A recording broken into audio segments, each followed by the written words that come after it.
પોતે મંદ એટલે કે આળસુ હોય. માણસની બુદ્ધિ કામ કરતી હોય ને તો બુદ્ધિ દ્વારા બીજા પાસે કામ કરાવી શકે, પણ કલયુગના મનુષ્યની બુદ્ધિ પણ આળસુ છે. ભગવાનની ભક્તિ કરવામાં એની બુદ્ધિ નથી. એ બુદ્ધિ કંઈક ને કંઈક બધા વ્યવહારમાં, સંપત્તિ કમાવામાં, માયાની અંદર બુદ્ધિ ફસાયેલી. એકમાત્ર બુદ્ધિ લાગેલી હતી ભીષ્મ પિતામહની, તો છેલ્લે એણે સ્તુતિ કરી ઇતિમતિ રૂપ કલ્પિતા વિતૃષ્ણા, કે પરમાત્મા મારી બુદ્ધિ રૂપી દીકરી છે ને હું તમને સમર્પિત કરું. કારણ કે એની બુદ્ધિ કુંવારી હતી. આપણી બધાની બુદ્ધિ રૂપી દીકરી છે ને એ પરણી ગયેલી છે. એટલા માટે આ દેવર્ષિ નારદે કહ્યું છે મંદાહા સુ મંદ મતયો, આ કલયુગના જીવની બુદ્ધિ છે એ પણ મંદ છે. ઘણાનું ભાગ્ય જોર કરતું હોય ને તો પણ એનું કાર્ય સફળ થઈ જાય, ભાગ્યશાળી માણસ હોય. પણ કલયુગના મનુષ્યનું ભાગ્ય પણ આળસુ છે. હવે વિચાર કરો કે આપણે આળસુ હોય, આપણી બુદ્ધિ પણ આળસુ હોય, આપણું ભાગ્ય પણ મંદ હોય, સાથ ન આપતું હોય, તો શાંતિથી ક્યાંક પગ વાળીને એક બાજુ ખૂણો પકડીને બેસી જાય તો દેવર્ષિ નારદે કહ્યું તો પણ એ જીવનું કલ્યાણ થઈ જાત. કારણ કે જો એક બાજુ બેસત ને તો પણ એને ભગવાનનું નામ લેવાની ઈચ્છા થાત. પણ કલયુગના મનુષ્યના જીવનમાં શાંતિ નથી. યુપદ્રુતાહ, અશાંતિ છે એના જીવનમાં, પાછી ક્યાંય શાંતિ નથી. બોલીએ ખરા બધા, કોઈ પૂછે કેમ છો, મજામાં, શું હાલે, બસ શાંતિ છે ખાલી બોલવામાં, પણ ખરેખર સાચા અર્થમાં કોઈના જીવનમાં શાંતિ નથી. યુપદ્રુતાહ.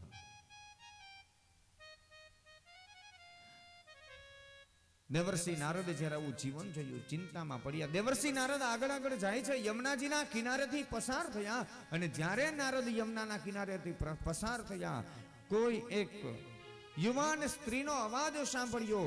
પેલી સ્ત્રી અવાજ કરે, દેવર્ષિ નારદને ઊભા રાખે છે કે હે મહારાજ, બહુ બહુ સાધુ ક્ષણમ તિષ્ઠ મત ચિંતા વિનાશય દર્શનમ તવ લોકસ્ય સર્વથા.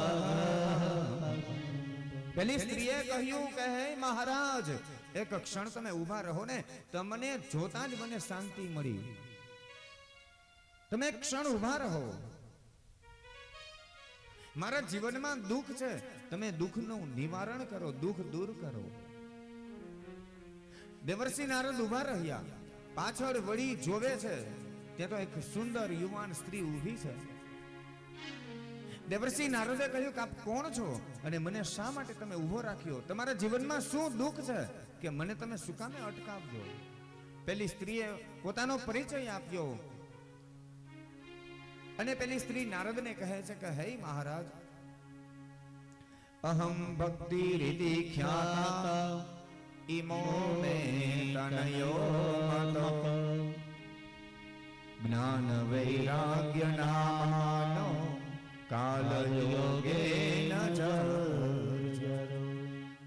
પેલી સ્ત્રીએ કહ્યું છે મારું નામ ભક્તિ છે,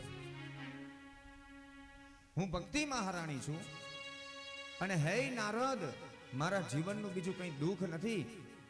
ત્યાં કિનારા ઉપર યમુનાના કિનારે બે વૃદ્ધ પુરુષ સૂતેલા હતા. એ બે પુરુષને બતાવીને કહ્યું કે આ બંને પુરુષ છે ને એ બંને મારા દીકરા છે. એકનું નામ છે જ્ઞાન અને એકનું નામ છે વૈરાગ્ય.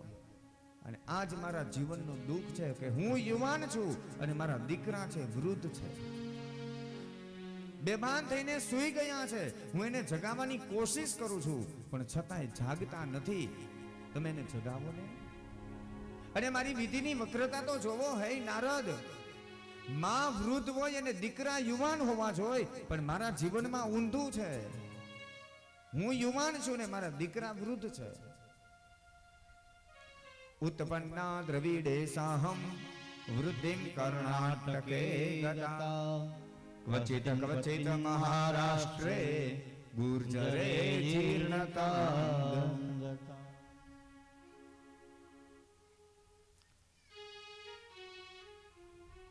દેવર્ષિ નારદને આજે પરિચય આપ્યો ભક્તિ મહારાણીએ કે હે નારદ, દ્રવિડ દેશમાં એટલે દક્ષિણ ભારતની અંદર મારી ઉત્પત્તિ થઈ. ભક્તિ મહારાણીની ઉત્પત્તિ ત્યાં છે દક્ષિણ ભારતમાં. દક્ષિણ ભારતમાં ભગવાન પરમાત્માની ભક્તિ માણસ બહુ કરે. ત્યાંથી હું આગળ વધીને તો કર્ણાટકમાં મારો વધારો થયો. ત્યાંથી હું આગળ વધી મહારાષ્ટ્રમાં, તો ક્વચિત મહારાષ્ટ્રમાં પહોંચી કોઈએ મારો સ્વીકાર કર્યો ને કોઈએ ન કર્યો. ત્યાંથી આગળ આવી તો ગુજરાત આવ્યું, તો ગુર્જરે જીર્ણતાંગ કા, ગુજરાતમાં હું જીર્ણ થઈ ગઈ. એટલે અહીંયા આપણે બધા ભગવાનની ભક્તિ કરીએ ખરા, પણ ભક્તિ કેવી કરીએ તો કે જીર્ણ થયેલી. ભગવાનમાં શ્રદ્ધા ખરા, ભક્તિ કરીએ. પણ ભાગવત એમ કહે છે કે ગુજરાતમાં આપણે ભક્તિ, તમે બીજા રાજ્યની અંદર જાઓ ને, દક્ષિણ ભારતમાં કે ત્યાં, તો ભગવાનની ભક્તિ કરવી હોય ને, તો જે વ્યક્તિ પોતે પોતાના માટે જેટલો ખર્ચો ન કરે, ભગવાનની ભક્તિ કરવાની હોય ને, તો ભગવાન માટે કંઈક વસ્તુ લેવાની હોય ને, તો સારામાં સારી મોંઘામાં લઈને એવી વસ્તુનો ઉપયોગ કરે.